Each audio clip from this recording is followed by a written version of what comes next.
Hello, আসসালামু আলাইকুম। কেমন আছেন সবাই? আমি তনু ফ্রম তনুজ জার্নি থেকে জয়েন হয়ে গেলাম আপনাদের সাথে। আমি আজকে আপনাদের সাথে একটা অন্যরকম রেসিপি শেয়ার করব। সেটা হচ্ছে আলু পটল দিয়ে ছোটো মাছের চচ্চড়ি। তো আমি এখানে একটা প্যানে আলু পটলগুলো দিয়ে দিলাম। এবার দিয়ে দেবো পেঁয়াজ কুচি, কাঁচামরিচ, জিরা বাটা, রাঁধুনি মিষ্টি সস বাটা, পরিমাণ মতো হলুদ, ধনিয়া গুঁড়া, লবণ, তেল। এবার আমি মশলাগুলোর সাথে সবজিগুলো মাখিয়ে নিব। ছোটো মাছের তরকারিতে আমি সবজিটা মশলাটা খুবই কম ইউজ করি, কারণ বেশি মশলা ইউজ করলে খেতে ভালো লাগে না। এবার আমি মাছের সাথে সবজিগুলো মিশিয়ে নিব। এবার আমি পানি দিয়ে দিব। পানিটা আমি পরিমাণে অনেক কমই দিব, কারণ মাছের চচ্চড়িতে বেশি পানি হলে খেতে ভালো লাগে না।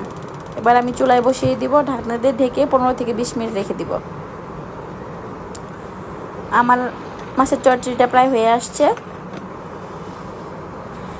হ্যাঁ, মাছের চচ্চড়িটা প্রায় রেডি হয়ে গেছে।